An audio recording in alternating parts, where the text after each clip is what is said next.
solid system for capturing and managing feedback through your enhancement board on Monday. The structured approach of evaluating each suggestion based on its alignment with your goals is impressive. It does a great job of ensuring that enhancements will contribute to future scalability. I'm particularly intrigued by your focus on developing a more personalized system within your learning portal. Could you share more about how you envision this AI-enabled personalization tool will enhance the learning experience for your participants? Yes. What features are you hoping to include? We've had an R&D project for the last 3 years, and so the biggest problem we wanted to solve at the outset was the fact that a lot of people didn't have time to learn, to understand, to gain knowledge so that they could do something. For small business owners, that was the case. You know, many of them, when you think of, oh, I've got to learn how to run a business, how to create a strategy, I don't have time for that, I'm too busy running a business. And so that was our biggest issue, hence our name 25eight, 25 hours in the day and 8 days in the week. And so we're really focused on that time. Both myself and my teammate Anna have a Masters of Teaching, and we sort of nerd out on learning and development, and focuses on how can we make engaging, how can we get people to finish, how can we get them to have acquired the knowledge and skills so that they can do something. We really honed in on that.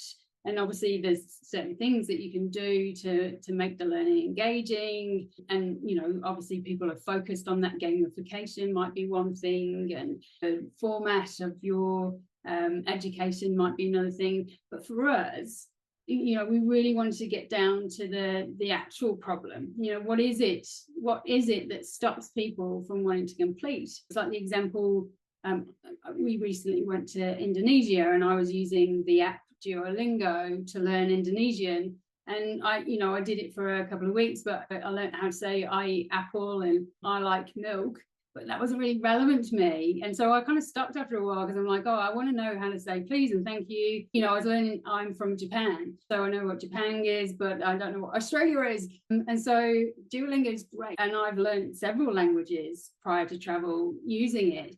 However, I stop. I don't do as much as I could because it's not relevant to me. And I think that's one of the biggest challenges in education across the board.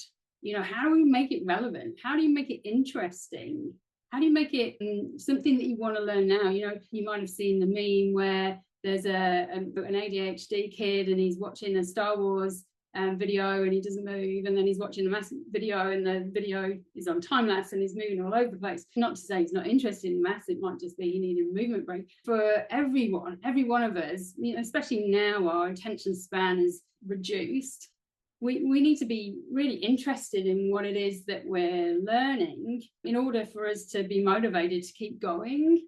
And some of us are sort of motivated to learn anyway. We're natural seekers and learners. But how do you create something, you know, especially for those, and for us it's about equity of access as well, and equity of access for those who hadn't been to school, that weren't very good at spelling or weren't very good at studying, but also neurodivergent, who like attention span, or like, you know, people that really like to deep dive into a particular subject, or, you know, go all in, or need that depth, you know, especially for gifted the neurodivergent community. You know, how to adapt what we're doing so that each and every individual has a learning experience that suits them and enables them to do something.